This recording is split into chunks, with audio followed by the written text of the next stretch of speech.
Leo 2013 June with me, Lada from astrolada.com, and this is for everyone who have their ascendant sun or moon in Leo. I always advise you to check your ascendant sign because it gives you more. I'd say most people this is the most precise prediction, but also checks the sun sign because a lot of people feel the sun sign just as powerfully, or the moon sign. A lot of women tend to feel the moon sign prediction powerfully because women are more of a moon creatures, the feminine creatures. So what happens if you're Leo ascendant? And by the way, if you don't know your ascendant, sun, or moon, you can find them out at my birth chart calculator at astrolada.com. You just need to enter your time of birth, place of birth, and it will be calculated. And below your birth chart, you will also get transits for the next 3 years. And these are particularly calculated for you. This is high technology we're using, so these are with videos, everything that will come to you for the next 2-3 years of great importance. Only the most important transits are mentioned there, and transits are the influences which change your life, and they'll show you where the trends are going in your life. So anyway, if you are Leo ascendant sun and moon, the energy is focused in your 11th house in June. The two most energetic initiative planets, masculine planets are the active ones, are in your 11th house, and it's a great place for them. The 11th house, first of all, is the house of goals, it's called, of our dreams and wishes. And we want active planets triggering that area of our horoscopes because we don't want to be waiting around for our dreams and wishes to come to us. We want to be active and go after them. So for about from the end of May and the first 20, 30, and the first 20, days of June, you want to put more, you will, not only you will want, but you will put more energy in getting a bit closer to your long-term goals and working hard in that direction. And you have the energy and the drive in that way, in that direction as well, to put the effort there.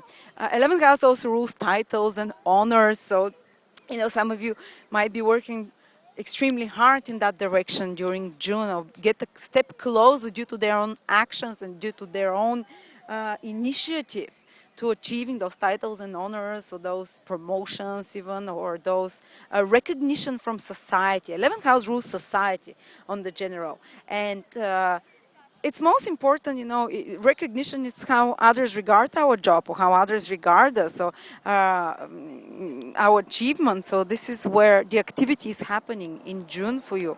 There is this hunger for recognition for you in that area, and you try, whether you take it from society, from your bosses, or recognition that you receive from your friends, because 11th house also rules your social circle, the people that you communicate with, that that you have similar ideas and you have shared ideas and interests with.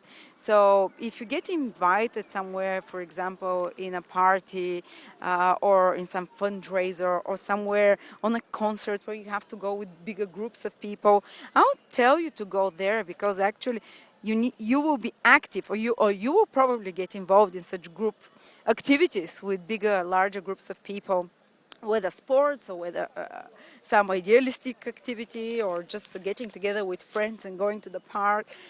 Get involved, because this is where your energy is, and these people can also help you progress somehow by introducing you to someone, by giving you an idea to help you progress a step further to reaching your goals and long-term dreams, or achieving something that you're trying to work hard for. They can give you some direction or some recognition there. And 11th house also rules gains, the gains that we make.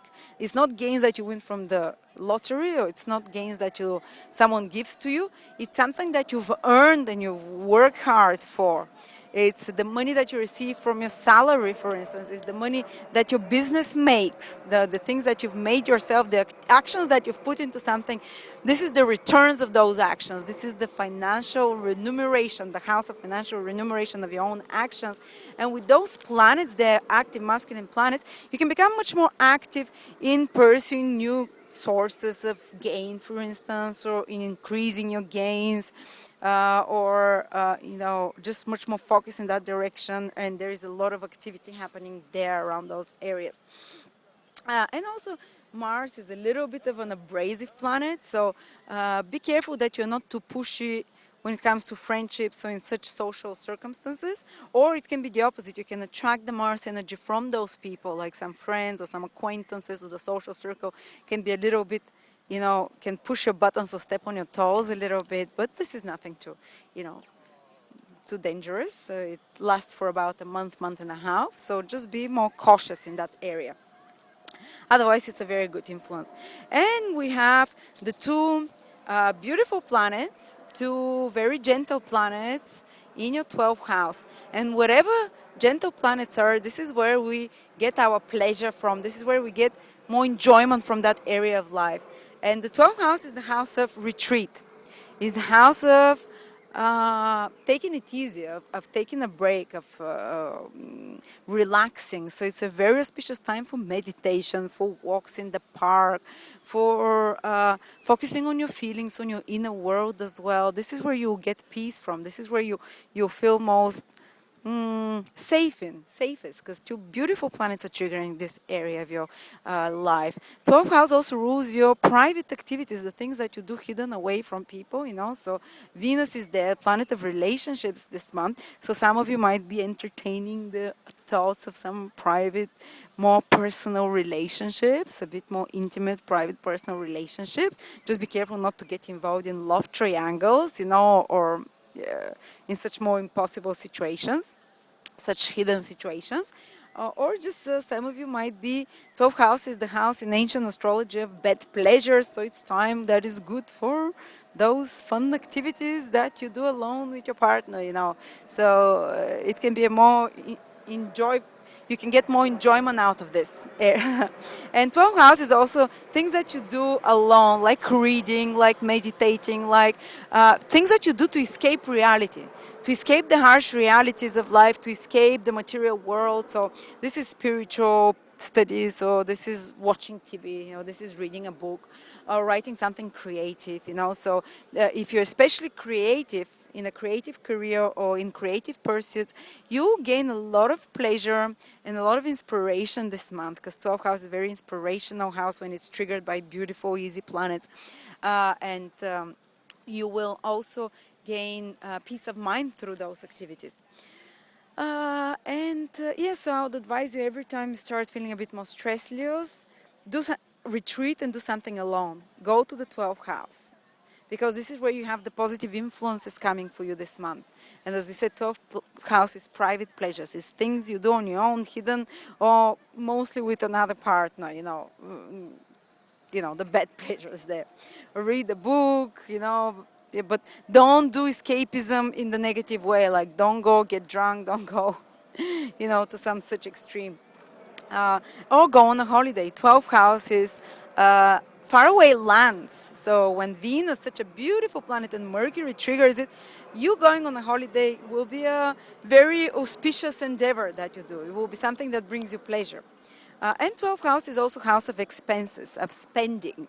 So some of you might get their pleasure this month from spending, from splurging, buying a few things that you're probably never gonna wear, or just going in the bars and spending big bills, or or giving to others. That's the best way to trigger those planets. If you somehow give of your time, of your attention, of your caring and loving, of your communication to another person that needs it, someone more in need, do that, and then very likely the more negative manifestation of those planets in the 12th house, which usually means spending, you'll not be triggered in that direction. Because if you expend the energy in the right way, say helping others, giving some clothes to others, helping with DIY or with your skills to another person that is in need, then you balance out what those planets demand and trigger in your horoscope, so you no longer will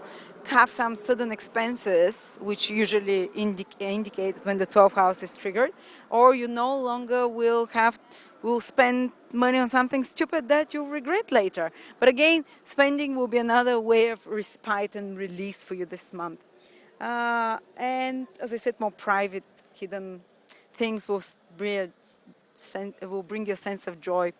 And let's see, I want to give you specific days. Those of you who have their moon or their ascendant from around 3, 4, 5, 6, and even 7 degrees in Leo.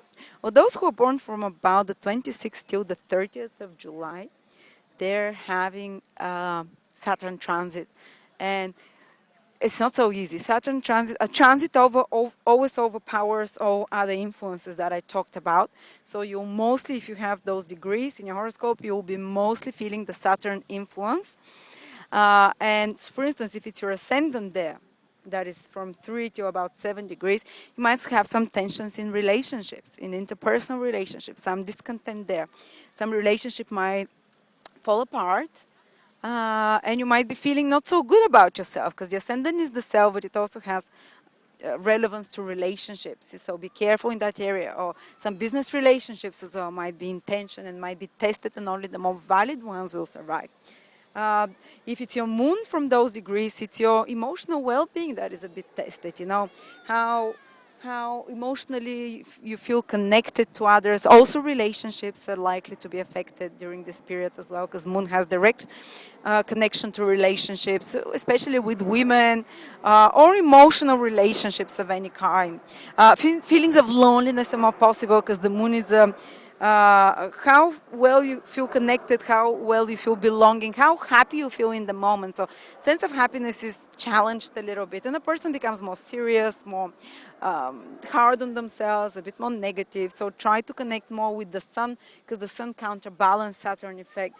Be more out in nature, breathe deeply.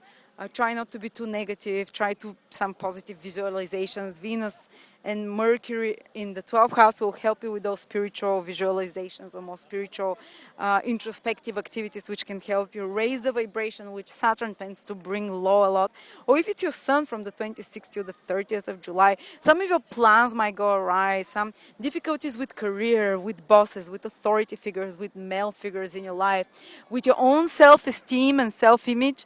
All those things can be challenged, or any of those things, or all of those things, you know. So these are the areas to watch out for.